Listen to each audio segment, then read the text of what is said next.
Bonjour à toutes et à tous, rebonjour à celles et ceux que j'ai déjà croisés, on s'est fait la bise, etc. Puisque c'est la fête, on se fait la bise tout le temps, mais la fête encore plus. J'appelle Anthony Daguet, le premier adjoint en charge de la vie associative, pour venir à mes côtés. Je salue l'ensemble des élus qui sont présents, l'ensemble des présidents et présidentes des associations, les bénévoles, les volontaires, les services municipaux dans leur ensemble, mais je dirai tout à l'heure qui sont-ils et où sont-ils, chère Alberti-Villarienne et chers Alberti-Villariens. Comme chaque année, et cette fois-ci c'est la 26e édition, nous célébrons la fête de la ville et des associations depuis maintenant 3 ans au sein du square Stalingrad, puisque c'est plébiscité par l'ensemble des organisateurs. Notre ville, c'est une ville dynamique, ouverte, accueillante, solidaire. C'est une ville qui vit tout au long de l'année plusieurs mouvements, plusieurs moments, plusieurs actions. Je ne citerai que quelques-unes parce que sinon je serai trop longue. Je voudrais bien sûr rappeler dès le début de l'année nos vœux à la population, mais surtout le banquet des anciens, des seniors, la foire des savoir-faire, Aubert Rivage, la fête du printemps pour les seniors, le défilé des lanternes, la semaine de la solidarité internationale, la patinoire et bien d'autres choses ensemble que nous travaillons avec les services et avec les partenaires. Aujourd'hui, nous fêtons la ville dans son ensemble, ainsi que ses associations. Vous savez que nous sommes, au niveau de la municipalité, profondément attachés à cet événement. Je l'ai dit tout à l'heure, il a plus d'un quart de siècle, 26e édition. Il est à l'image de notre ville, toute la journée, intergénérationnelle, solidaire, festif, mais surtout pour Aubervilliers, engagé. Il rassemble les actifs comme les retraités, les jeunes, les bénévoles associatifs, les commerçantes et les commerçants, les artisans, des actrices et des acteurs de la vie culturelle, les enseignantes et les enseignants, les enfants, leurs parents, en somme, toutes les citoyennes et tous les citoyens d'Aubervilliers. Je voudrais redire ici, puisque je viens de finir la série de visites de quartier, 8 visites sur l'ensemble de la commune, je veux le redire, chacune et chacun à Aubervilliers à sa place, quel que soit son âge, son sexe, l'origine sociale ou géographique, que l'on soit né à Aubervilliers ou que l'on soit né dans un autre pays ou dans une autre région, ici, outre-Atlantique, outre-Méditerranée, que nous y habitions depuis 2 jours, depuis 2 ans, depuis des décennies, il n'y a aucune préséance. Chaque habitante et chaque habitant a ici toute sa place, qu'il soit venu donc hier ou aujourd'hui. Cette vision qu'on essaie de partager à travers plusieurs thèmes, mais le thème d'aujourd'hui, ce sont les couleurs de la fraternité. Les couleurs de la fraternité, ce n'est pas seulement les origines et les couleurs de peau, mais c'est aussi les opinions, les valeurs que nous partageons, nos principes. Toutes et tous, je l'ai dit tout à l'heure, nous sommes une ville engagée. Engagée parce que dans le contexte actuel, plus que jamais, nous appelons à l'unité, à l'union, à faire en sorte que les divisions, le pessimisme ambiant que je déplore, y compris parfois chez certains responsables, le pessimisme ambiant est ravageur. Il ne permet pas la mobilisation, il ne permet pas de porter notre espoir pour faire en sorte de notre ville la meilleure parmi les meilleures.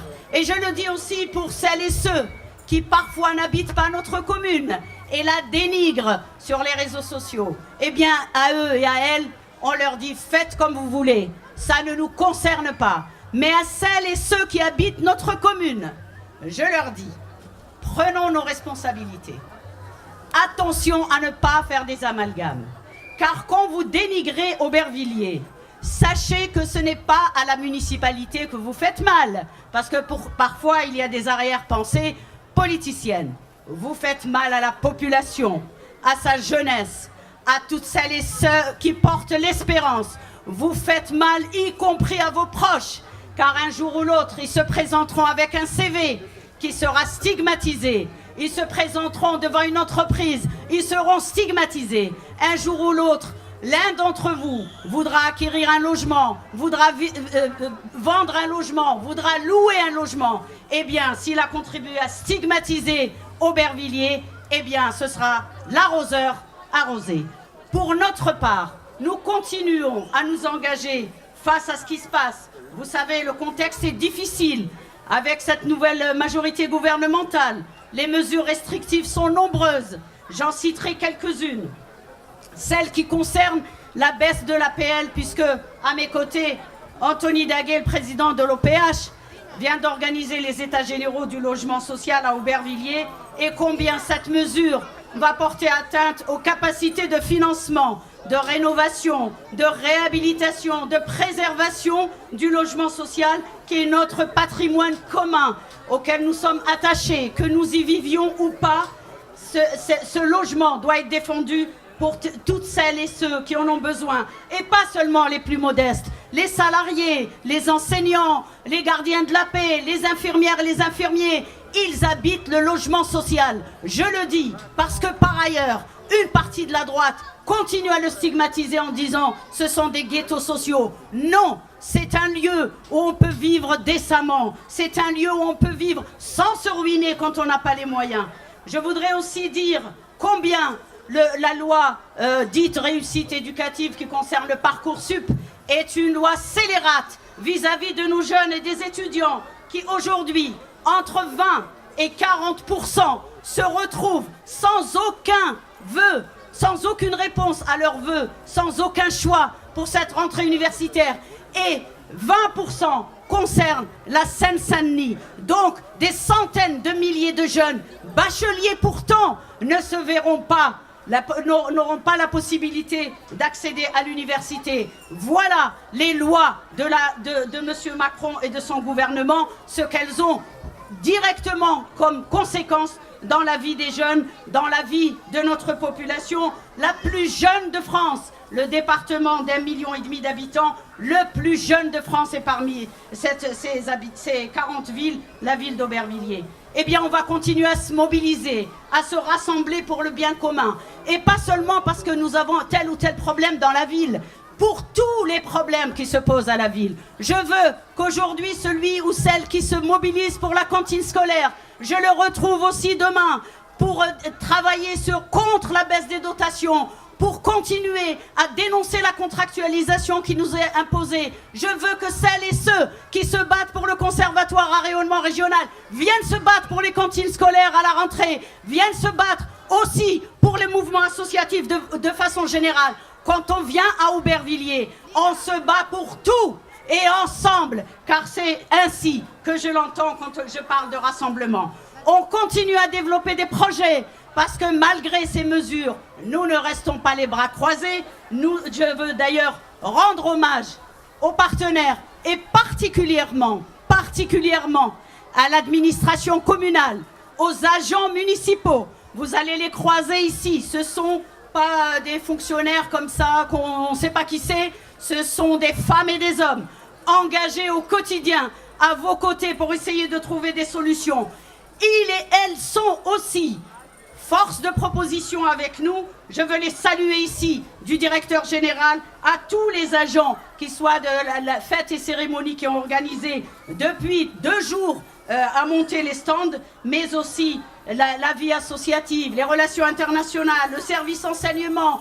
Toutes savent et tous savent combien je les défends à chaque occasion, à chaque réunion, tout le temps. Et je voudrais prendre ici à témoin la population qui est attachée, parce qu'on le dit toujours, les municipalités passent, mais l'administration communale, elle reste. Et donc c'est très important, surtout aujourd'hui on parle de suppression des emplois publics, de défendre les agents publics, de défendre la fonction publique territoriale, car c'est elle qui peut nous garantir la défense des services publics. Et quand je dis défense des services publics, l'égalité républicaine, l'égalité de toutes et tous. Nous sommes une ville de 88 000 habitants, mais nous ne sommes pas traités de la même manière que la ville de Versailles, que la ville de Cannes, que la ville de Nantes, qui ont à peu près le même nombre de population que nous. Eh bien, cette administration, elle est force de proposition parce que nous allons développer, après avoir ouvert la fabrique de santé,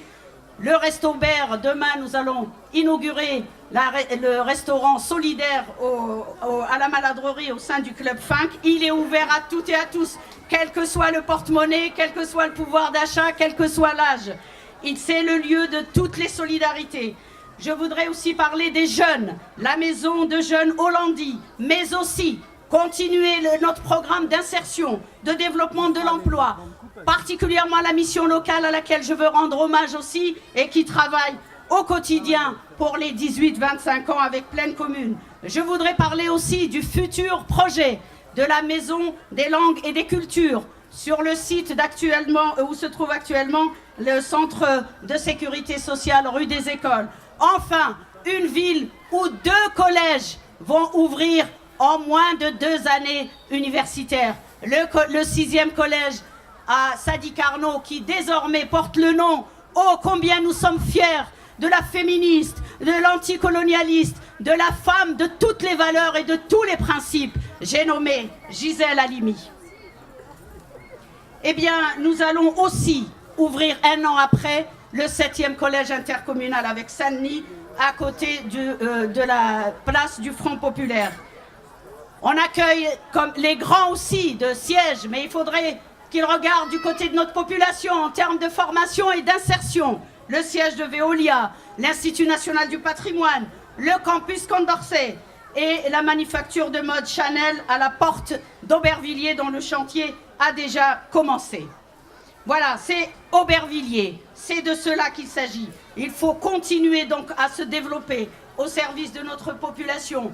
Mais je veux encore une fois dire, la vraie vie, ce ne sont pas les réseaux sociaux, ce n'est pas le dénigrement caché derrière son crayon, c'est la vraie vie, c'est celle d'aujourd'hui, c'est la rencontre de chacune et de chacun, c'est la critique, c'est le débat contradictoire. Venez débattre avec nous dans les réunions publiques, venez comme celles et ceux qui ont le courage de venir développer leurs idées dans le respect de chacune et chacun, parce que nous sommes en démocratie et nous sommes attachés à la démocratie, que ça soit au sein de notre majorité, mais aussi et surtout avec nos partenaires et particulièrement les associations. Aujourd'hui, nous allons découvrir encore une fois, si ce n'est pas fait, l'ensemble de cette vie associative, mais celles et ceux qui sont créés depuis, qui sont arrivés, parce qu'il y a toujours du développement. Nous allons participer tout au long de cette journée aux nombreuses animations. Bien sûr, ce matin, les parades, comme l'année dernière. L'année dernière, c'était sous la pluie, une pluie battante, mais cette année, il faisait plus beau. Le triathlon, quelques courageux et quelques motivés qui vont y participer par plus de 30 degrés. Les jeux, les concerts, dont celui, et je tiens à les saluer, car il s'agit aussi ici de donner notre empreinte politique, notre opinion que nous défendrons toujours. Joli Môme, qui va se produire à 16h. L'Aubert des Fidances et enfin, bien sûr, on ne peut pas échapper au calendrier planétaire. J'ai envie de dire, je vois le directeur général des services qui était très très motivé, Philippe Hutvol, la projection du match France-Argentine au sein de la salle, la belle salle de l'embarcadère avec un écran géant pour pouvoir partager ce moment aux côtés de l'ensemble du peuple de France.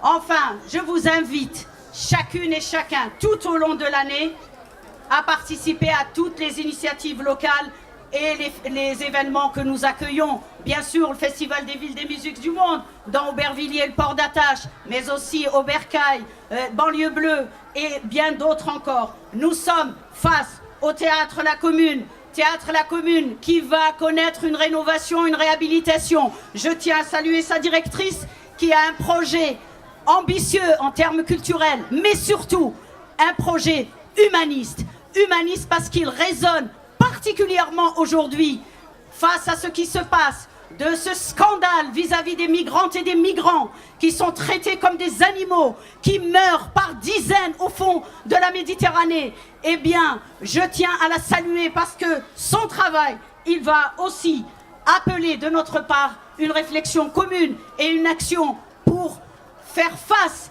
à ce qui se passe avec ce gouvernement, notamment tous les blocages en termes de régularisation, mais aussi en termes d'aide et de soutien aux mineurs non accompagnés.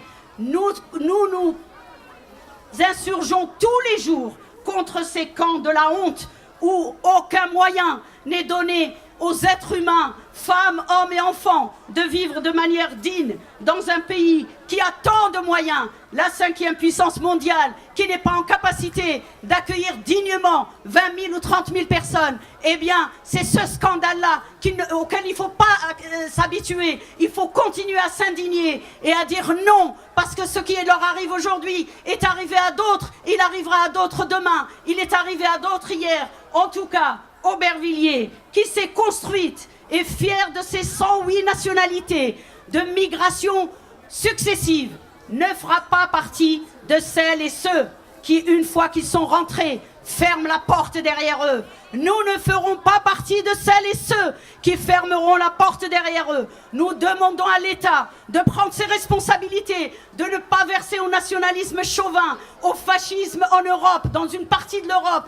en Italie, en Hongrie, en Pologne. Nous ne sommes pas ce peuple de France-là. Eh bien, je ne voudrais pas être beaucoup plus longue. Vous l'aurez compris, nous continuons à être engagés de toutes les possibilités qui sont les nôtres, mais de tous nos moyens en faveur de l'humain d'abord. Je voudrais remercier les services municipaux encore une fois. N'hésitez pas à aller à leur rencontre. Je voudrais aussi dire combien cette organisation est lourde pour l'installer, mais aussi pour démonter en fin de journée. Je voudrais enfin dire aux services de pleine commune combien c'est difficile pour eux en ce moment concernant le nettoyage, la propreté, le traitement des déchets. Mais nous ne lâcherons rien. Nous avons, y compris, vous savez, au sein du conseil municipal, délibéré pour verbaliser, parce que ça participe aussi de l'éducation et de la sensibilisation. Et bien évidemment, à toutes et à tous, je vous souhaite une très bonne fête, mais je voudrais que vous saluiez d'abord et avant tout les associations, les nombreux bénévoles qui ne vont pas compter leur temps aujourd'hui, et ainsi que nos partenaires. Eh bien, bonne fête à toutes et à tous. Applaudissez bien fort. Merci.